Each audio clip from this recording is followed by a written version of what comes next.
L'échec, ce n'est pas notre adversaire. L'échec nous véhicule un message. L'échec vient nous dire que, regarde, tu as fait ci ou ça, tu as commencé X ou Y, tu as entrepris, tu as mis ta main ici, ce n'était pas le bon endroit, ce n'était pas le bon moment, ce n'était pas avec les bonnes personnes. Voilà, allez, recommence.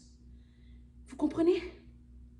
Je reviens toujours sur le témoignage de celui qui a créé l'ampoule là. Dans son message, il dit qu'il a essayé 1000 fois, 1000 fois. Vous pensez qu'en essayant, il n'a pas investi de l'argent? Vous pensez qu'en essayant, il n'a pas investi de son temps, de son énergie? Vous pensez qu'en essayant, il ne s'est pas découragé? Tout le monde se décourage. Tout le monde connaît l'échec. Tout le monde connaît les problèmes. Tout le monde connaît la ruine. C'est-à-dire que tu as investi dans quelque chose et puis ça n'a pas marché et tu te retrouves sans rien. Donc un investissement totalement à l'eau. Mais ce n'est pas ce qui doit t'empêcher de recommencer. Recommence si c'est possible. Recommence. Vous comprenez? Donc, 3 secrets, sinon 3 secteurs d'activité qui peuvent vous permettre d'investir et de vous faire de l'argent. Le premier, c'est,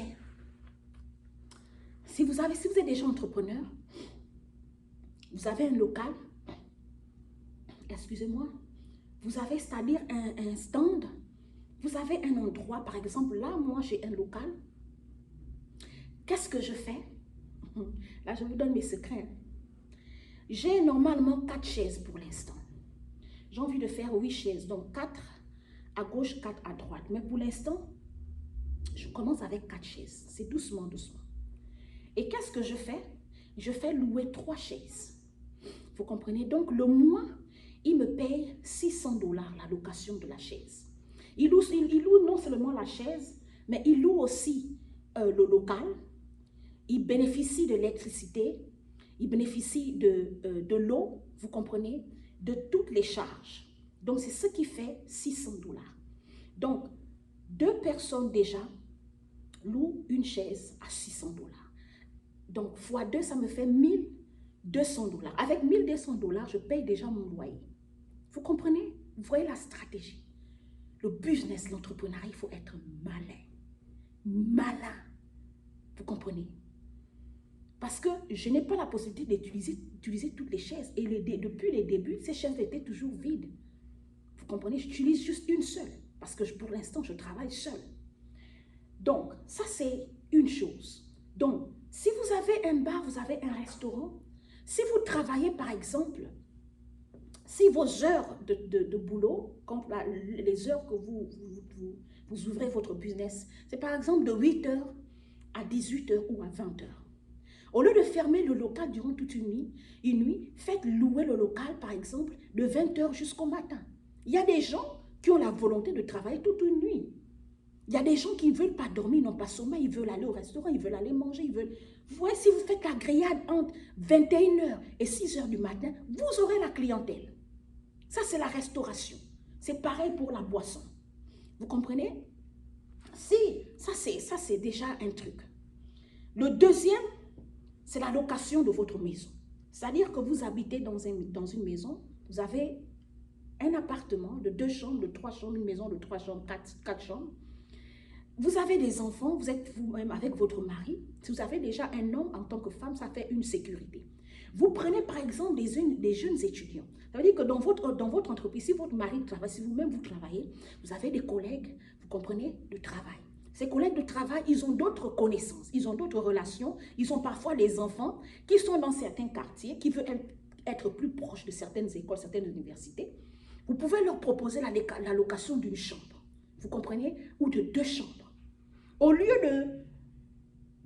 comment on appelle, de chercher à payer par exemple 400 000 francs de loyer, si vous faites louer une chambre à 50 000 francs, ça vous fait 100 000 francs. Au lieu de payer 400 000, vous allez payer 300 000. Ça vous fait déjà une entrée. Ça, c'est déjà un business, c'est un nouveau business. Ici, aux États-Unis, on appelle ça la colocation. Vous comprenez? Beaucoup d'étudiants qui sont en étranger ici le font. Quand ils arrivent, ils louent un appartement, chacun paye sa chambre. Et la personne qui a loué le loyer, il bénéficie. Parfois même, il fait louer juste un espace. Les gens dorment au salon, au sol. Les étudiants savent de quoi je parle. Ça, c'est un business. Tu fais rentrer de l'argent. Tu es un étudiant, tu ne sais pas comment payer tes études. Prends le risque. L'entrepreneuriat, c'est le risque. Si tu as peur du risque, tu n'entreprends pas, tu t'assois. Et la réalité, c'est que tu vas toujours pleurer. La réalité, c'est que tu vas toujours manquer d'argent. La réalité, c'est que tu seras toujours aigri. La réalité, c'est que tu seras toujours dans l'amertume. La réalité, c'est que tu seras toujours dans les dépressions parce que tu as besoin d'argent. Il y a deux choses dans la vie. Soit tu es un vainqueur ou bien un vaincu. Soit tu es un pleureur ou bien quelqu'un qui se lève et qui agit. Et la vie, c'est ça. C'est toute une réalité. Parfois, moi, je vois les gens qui manifestent des sentiments de jalousie, de ci. Mais tu perds ton temps en train de jalouser des gens. On a tous les mêmes capacités, les mêmes facultés. L'entrepreneuriat, ce n'est pas seulement pour les gens instruits. C'est pour les gens sages. C'est pour les gens forts, capables, mentalement, émotionnellement, de supporter certaines réalités. Et quand tu t'engages dans l'entrepreneuriat, sache que tu es exposé soit à gagner ou bien soit à échouer. Donc, tout ce qu'on fait dans la vie, ça marche avec l'échec ou bien la réussite. Le succès ou bien, comment on appelle ça, l'échec. Vous devez marcher avec cette mentalité. Vous comprenez? Donc, ça c'est... donc, le premier, on parlait de faire louer votre local. Si vous avez déjà un local. Vous comprenez? Le deuxième, c'est faire louer une chambre. Vous comprenez? Ou bien vous louez un appartement. Et vous faites louer les chambres. Le faire, ça dit que, oh my God, je vous assure que mon cerveau parfois, j'ai pas le temps des gens qui me critiquent, j'ai pas le temps. Quand je me lève le matin, mon cerveau tourne, comment je fais pour gagner de l'argent? Tu loues un appartement. Et cet appartement, tu fais louer ça à d'autres personnes. Donc les gens qui louent ton appartement payent déjà ce que toi tu dois payer. Et ensuite, au lieu de faire louer, si l'appartement est par exemple à 1000 $, ou bien au niveau de l'Afrique, l'appartement est à 25 000, je ne sais pas dans quel pays vous êtes, ou l'appartement à 150 000 francs. Au louer ça à 150, faites louer ça à 200 000. Vous comprenez? 220 000. Vous avez déjà un surplus. Donc vous gagnez, non seulement vous payez l'appartement, mais vous gagnez quelque chose dedans. Avec ce que vous gagnez, les 50 000, faites tourner ça dans une tontine. C'est un truc, tu fais tourner le cerveau. Vous comprenez? Ça, c'est le deuxième. Le troisième truc, vendez vos services. Vous êtes coiffeur, vous savez faire la déco, vous savez faire la cuisine, la pâtisserie. Travaillez, soyez un prestataire. Vous allez dans les entreprises. Si vous travaillez déjà, vous êtes dans une entreprise. Proposez vos services aux gens. S'ils ont des anniversaires, allez-y faire la pâtisserie. S'ils ont des enfants, faites des cartes. Des cartes qui prouvent que vous faites la coiffure. Vous comprenez? Ça, on fait ça dans les cyber. Les gens, tous ceux qui connaissent faire, comment on appelle, qui maîtrisent l'Internet là, ils peuvent vous faire des cartes. Vous faites des cartes de service. Dans votre entreprise, vous distribuez ça. Si vous savez coiffer, ou bien si vous avez un salon de coiffure, au lieu d'attendre que les clients viennent, vous faites des cartes, vous amenez des cartes dans votre entreprise et vous distribuez ça à vos collègues. Vos collègues ont des enfants, vos collègues ont des femmes. Les femmes ont des enfants. Et vos collègues là, ils ont des amis, ils ont une famille. Vous leur donnez des cartes. Quand ils vont chez eux, ils distribuent ces cartes-là. C'est comme ça que moi, je me fais ma clientèle ici.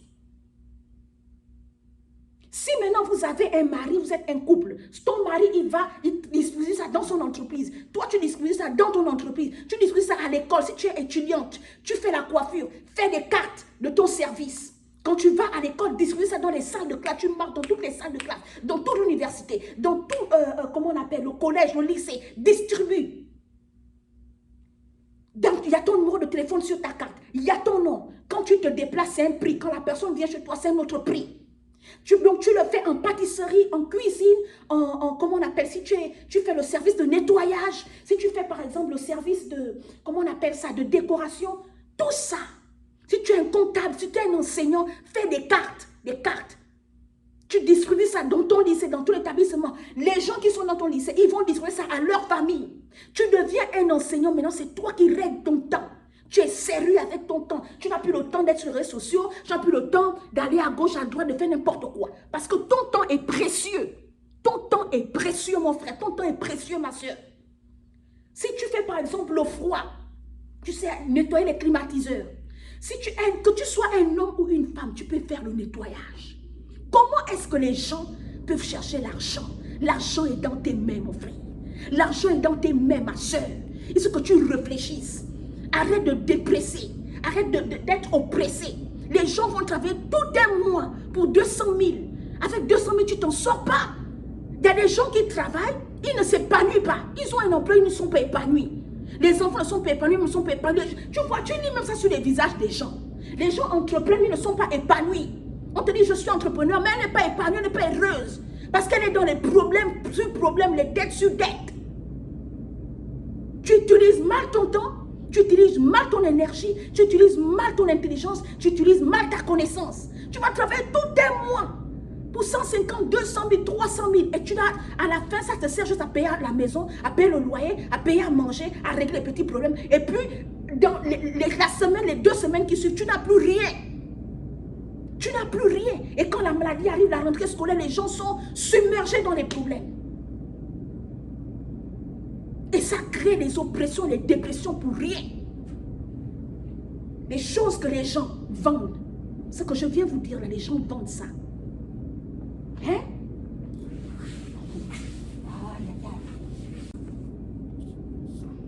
Hein? Si vous avez un véhicule, vous êtes dans le transport, hein? Même si vous ne faites pas le transport, vous avez un véhicule. Cherchez quelqu'un de sérieux, très sérieux. Vous comprenez? Mais qui veut faire par exemple le transport la nuit? Vous allez au travail la journée avec votre véhicule. Le soir, votre véhicule, toute la nuit, votre véhicule est garé. Il y a des gens qui travaillent la nuit. Pour aller à l'hôpital, ils ont besoin des courses. Pour aller par exemple à un décès dans la nuit, quand il y a des gens qui veulent se déplacer dans la nuit. Ce n'est pas tout le monde qui fait le transport dans la nuit. Le transport dans la nuit est plus facile parce que les routes sont ouvertes. Vous cherchez, vous faites le test, vous faites le truc de Covid. Vous payez la licence du Covid. Vous travaillez dans la nuit. Vous faites louer votre véhicule. Et dès qu'il y a un bobo, la personne là vous rembourse de l'argent. Vous faites signer des documents. Vous signez des documents. Vous prenez ses cartes d'identité. Là où il habite, vous allez sur place, là où il vit. Ce n'est pas des trucs que vous faites en l'air. Là où il habite, là où il travaille. La nuit, tu as un permis de conduire. Fais le transport la nuit. Pendant que les autres font le transport la journée, mon frère, est-ce qu'on peut travailler ensemble? Moi, je fais le transport la nuit. Donc, tu utilises ta voiture la journée. Quand moi, je prends ta voiture la nuit, je te paye la location. Tout le monde n'a pas les moyens de commencer à faire, comment on appelle ça? Acheter une voiture pour faire le transport. Vous comprenez? C'est pareil, le service traiteur. Pendant que toi, tu attends que les gens t'appellent pour aller faire un service traiteur. Quand tes affaires sont là, fais louer ton service traiteur. Les gens utilisent les marmites, les machins, tout ça là. Quand si un verre se casse, ils payent. Vous faites un règlement intérieur de votre business. La personne qui casse une chose. Moi, quand je suis arrivée dans cet état, on était d'abord en appartement, le temps qu'on prenait la maison.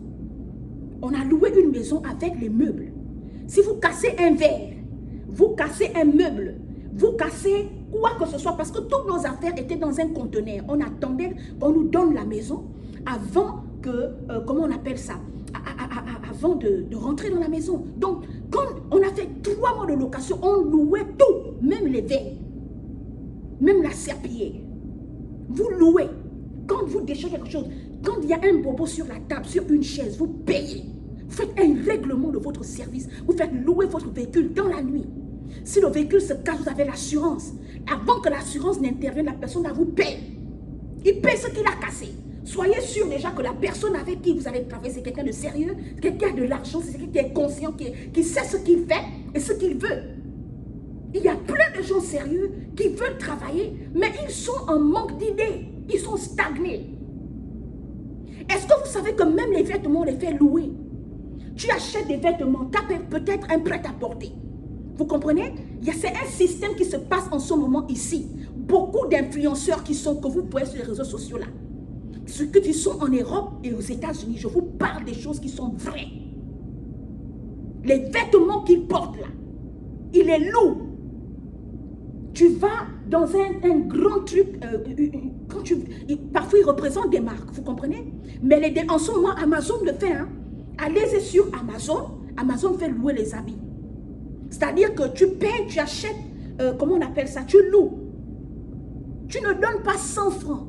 Tu mets juste ton numéro de carte bancaire. Vous comprenez? On te dit, l'article, tu gardes l'article durant 7 jours. Et le 5e jour, tu t'envoies déjà le message qu'il faut que l'article repart. Donc, si tu loues l'article durant 7 jours, après les 5 jours là, tu dois déjà faire partie de l'article, le temps que l'article arrive par la poste. Et si tu achètes, automatiquement la carte que tu as fixée, quand tu es en train d'ouvrir le compte, il débite ça dans ton compte. Comme si tu achètes maintenant l'article. Vous comprenez? J'ai fait ça 2 fois, j'ai acheté 2 articles. En fait, je voulais essayer un peu voir comment ça marchait. Mais moi, j'ai acheté l'article directement. Le 7e jour, il débite l'article. Donc, tu payes. Sur Amazon, les gens louent les habits. Vous pouvez faire louer les vêtements. C'est-à-dire que vous prenez une quantité de vos vêtements. Au lieu de les vendre directement, les gens les louent. Un vêtement, imagine, un même vêtement. Oh my God.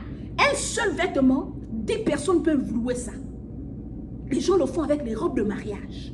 Un seul vêtement, 10 personnes peuvent louer ça. Une seule robe, une seule tenue comme ça, 10 personnes peuvent louer. Quand ça arrive, ils lavent, ils mettent ça dans pour les produits pour enlever les microbes, ils repassent, ils remettent dans les sachets. Quelqu'un d'autre loue. Même les vêtements, on loue. Oh my God. Faites les